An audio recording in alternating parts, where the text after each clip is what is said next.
everybody out there, welcome back to the channel. We're gonna go over what the Krangled Occultist is doing these days. We finished the campaign. We did all of the side quests for passive skills. I'm not 100% on Books of Regret. That would be really good to know, so I'm probably gonna look that up today and just make sure that I got everything I possibly can, because the name of the game is Regret Orbs. This is a 100% authentic Krangled passive skill tree. I haven't looked up a single thing for any of this here, and we've gotten lucky on certain stuff, and you know, some things are just useful. Like, they're not totally bad, but it's just not, you know, efficient min-maxed.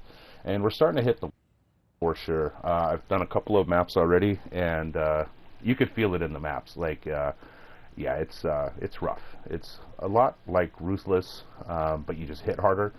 Let's go over a couple of the things, key features of this build. What we're doing is a fire trap Frostblink variant, similar to the one Subtractum popularized.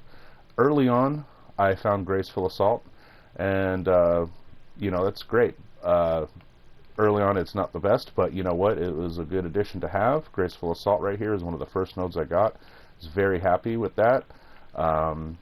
I did have these pathed the other way, but you know, just because I want to branch out, I did respec out of these. But I did come back down for high voltage again, because once I was shocking enemies, I wanted to be able to get that crit chance up, because one of the early keystones that I found happened to be Elemental Overload.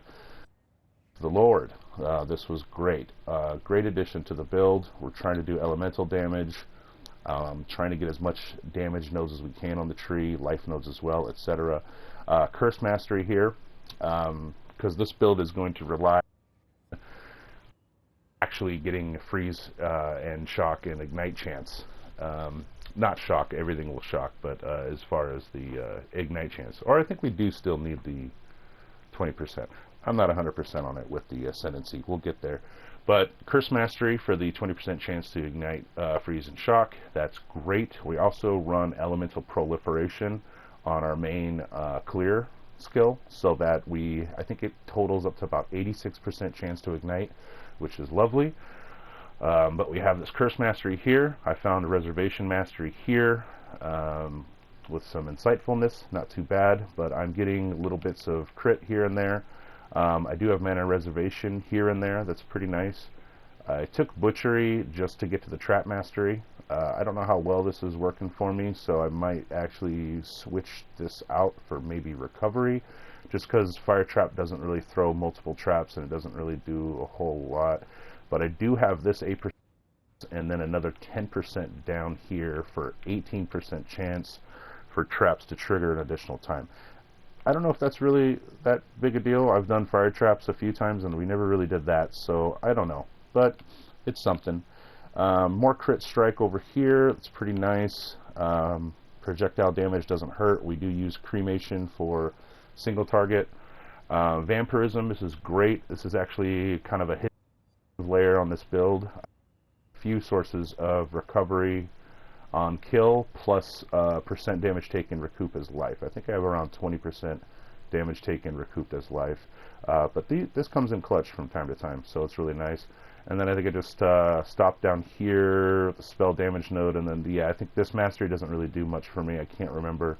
I should have kept track of it, but you know, we have the tool out now, so if anyone wants to look it up, they can look it up. But I wanted to keep this an authentic blind playthrough. We did get agility over here for dexterity, obviously. Put 1 point up in here for faster ignites. I saw that. That was pretty sweet. Big damage when you have no damage, so trust me, every little bit helps. Found a trap damage here. This isn't worth taking because this mastery. So whenever you see, like, you know, this isn't respect all the way, this isn't spec'd in all the way, I've already seen it and I respec'd out of it, because I'm hunting for stuff. So as I'm going, as I'm getting regrets, as I'm getting Books of Regret, I'm refunding out of the points that aren't really doing much for me. You'll see a theme here, you know what I mean? Yes, I need intellect. Yes, spell damage is good. Crit You know what I mean? We're trying to proc LE overload. We're trying to get as many damage sources as possible. We're taking spell damage. We're taking anything you possibly can.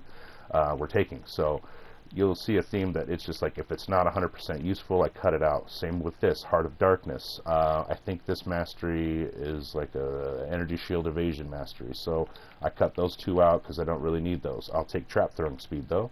And then obviously the suppression blocking it is pretty nice. We did find a life mastery down here.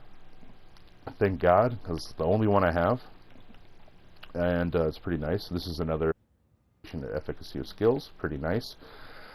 A viewer of mine came into the live stream yesterday and was telling me that he found a 50% node in the start of the shadow tree. I was already down this way anyways, and the shadow's got a lot of notables around, so I was kind of eager to find it. Came down here. I figured if it's going to be anywhere, it's going to be down. Ethereal Feast, pretty good. This doesn't do anything for me, Twin Terrors, but when I came down here, there's bam, there it is, Divine Judgment, 50% increased elemental damage. I was very excited because that was, I mean, that's pretty much one of my only damage sources, that and elemental overload. Chance to block a little bit everywhere. That's another thing on my defensive layers that I have. It's pretty nice. Spell block right here. I got more block right here. This really isn't doing anything for me, but I don't have any refund points. I'll probably just keep it at the max life and max energy shield, because Totem Mastery is nothing. Mace Mastery, not really doing anything there, but reduced mana cost of skills and life. That's pretty nice. And it was a little bit late last night. Stream, I played for like another 6 hours, and I found Chance to Ignite. Very happy about that. That helps out a ton. That is big boy damage right there. And then we came down here. I was very happy to see Holy Fire right here. Damage multi and fire resistance right when I got done with the campaign, and right when I took all the resistance hits, it came in clutch. We're probably going to take this, absolutely, for more spell block and elemental resistances. That's pretty sweet. We're not going to take anything up in this. Grab the 10% elemental damage. And that's basically it as far as the 100% authentic blind passive skill tree. Disclaimer, when I did ascend after the stream yesterday, I did look up the Ascendancy, because I heard it was dog shit, and I wanted to make sure that I could, you know, have something to get me a little bit farther, and I wanted to see what options there were, and there really isn't. Occultist is pretty much a dud. When we first went through blind, we got Bomb Specialist. I'm not 100% sure if this is affecting my, I think it is, my trap. I mean, basically all my damage hits, so it has that 20% chance to deal 50% more area damage. Pretty sweet. I'm pretty sure I'm getting some benefit off this. Then we have Shaper of Storms. Hits always shock. All your damage can shock, so that's pretty much, I mean, when you see it on the tooltip when you're hitting an enemy, I get up to 50% on my traps, quite a bit. If they're a weaker boss, I can get up to 50% on the shock effect. It's pretty sweet. I'm probably going to end up taking these two over here. If you wanted authentic playthrough for your Occultist, cover your ears. This is Arcane. It's the Arcane Surge one. That basically gives you Arcane Surge on hit, and then I'm probably going to take these two over here, and I might actually do the taunt before the Arcane Surge, depending on what we're doing. But I figured for the last few days I am going to start looking up some information, and we're going to try to push this as far as we can. We're going to farm up as much regret and currency just to vendor. We're going to vendor all of our currency. That's our strategy. We don't have that much time, and I got to get back to work on Monday. So the idea is vendor as much currency as possible, respec as much of this that I don't need as possible, and start getting some of these juicier nodes. I didn't look up enough yet, but I did watch a video this morning, content creator talking about his shadow, and I did notice he glanced over some stuff. So more spoilers. This is a big juicy life boy right here. I think this is the flat life and then a 10%er. So it's a big juicy life node right here. I want it, I want it. And then you come down here, and this is going to be sovereignty, I believe. Or no, this is charisma. One of the two. It's either sovereignty or charisma. So we're going to be going down here and trying to get these. And it's not that big of a stretch. And there might actually be some interesting nodes. I think there's more life around here. And there's phasing somewhere in between here. If we can get phasing going on the build, then I can drop my flask and we can throw in an amethyst and then help fix that negative 52 chaos and whatnot, because the strategy right now, I think what we're going to do is we're probably just going to go to a zone 67 area and farm up a couple of levels there to see, like, we're popping off. The build is no slouch. But I could feel the pain. I am only 1900 HP. I have Grace and Purity of Elements. So, like, the damage is decent. The damage is doable. But I don't have that much survivability. I have Recoup and a bit of block. But it can be a lot better. So, if we can squeeze in Tempest Shield to get our spell block up, that would be really nice. Because I think right now we're going to be about... Let me see. Yeah, I just went into this map before making the video, and I just got shitboxed by some skeletons. So, chance to block spell damage is at 12. We'll be at 16 once I get that notable. And then with my Tempest Shield, we're leveling it right now. Sitting pretty decent. I would hope so. So, let's just take a look at how this plays. It's your typical throw a couple traps, Frostblink into the chaos. Don't be scared. Don't be scared. Keep your butthole clenched. All that good stuff. So let's see if we can rush the boss, and then you can kind of see what the single target looks like, because honestly the single target of this is, and this should just be anyone who knows, this should just be a straight up master class on how good these skills are. Fire Trap and Frostblink are insanely strong in League starting.